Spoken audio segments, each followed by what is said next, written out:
ഉൽപ്പത്തി അധ്യായം 3. യഹോവയായ ദൈവം ഉണ്ടാക്കിയ എല്ലാ കാട്ടുജന്തുക്കളെക്കാളും പാമ്പ് കൗശലമേറിയതായിരുന്നു.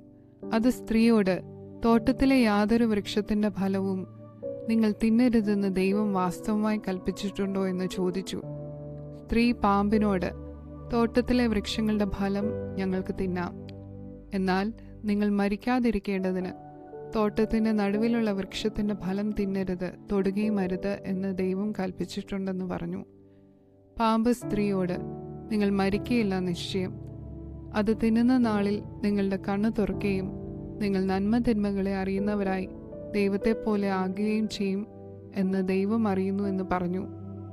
ആ വൃക്ഷഫലം തിന്മാൻ നല്ലതും കാൺമാൻ ഭംഗിയുള്ളതും ജ്ഞാനം പ്രാപിപ്പാൻ കാമ്യവും എന്ന് സ്ത്രീ കണ്ടു. ഫലം പറിച്ചു തിന്നു ഭർത്താവിനും കൊടുത്തു, അവനും തിന്നു. ഉടനെ ഇരുവരുടെയും കണ്ണു തുറന്നു, തങ്ങൾ നഗ്നരെന്ന് അറിഞ്ഞു. അത്തിയില കൂട്ടിത്തുന്നി തങ്ങൾക്ക് അരയാടയുണ്ടാക്കി. വെയിലാറിയപ്പോൾ യഹോവയായ ദൈവം തോട്ടത്തിൽ നടക്കുന്ന ഒച്ച അവർ കേട്ടു.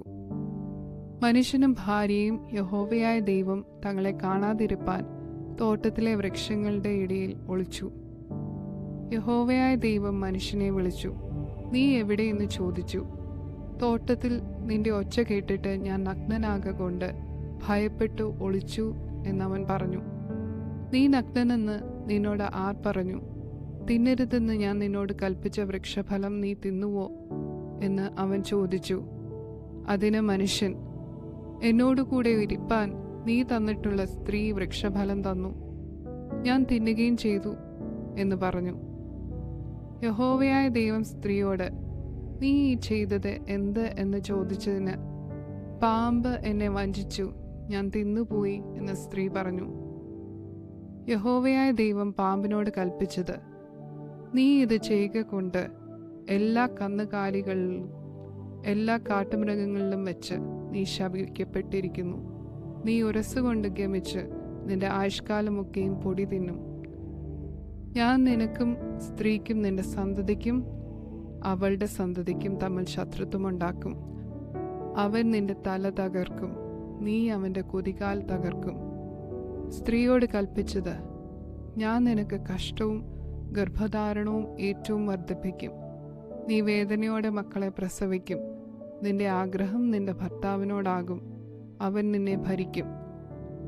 മനുഷ്യനോട് കൽപ്പിച്ചതോ, നീ നിന്റെ ഭാര്യയുടെ വാക്കനുസരിക്കുകയും തിന്നരുതെന്ന് ഞാൻ കൽപ്പിച്ച വൃക്ഷഫലം തിന്നുകയും ചെയ്തതുകൊണ്ട് നിന്റെ നിമിത്തം ഭൂമി ശപിക്കപ്പെട്ടിരിക്കുന്നു. നിന്റെ ആയുഷ്കാലമൊക്കെ നീ കഷ്ടതയോടെ അതിൽ നിന്ന് അഹോവൃത്തി കഴിക്കും. മുള്ളും പറക്കാരയും നിനക്ക് അതിൽ നിന്ന് മുളയ്ക്കും. വയലിലെ സസ്യം നിനക്ക് ആഹാരമാകും. നിലത്തുനിന്ന് നിന്നെ എടുത്തിരിക്കുന്നു, അതിൽ തിരികെ ചേരുവോളം മുഖത്തെ വിയർപ്പോടെ നീ ഉപജീവനം കഴിക്കും.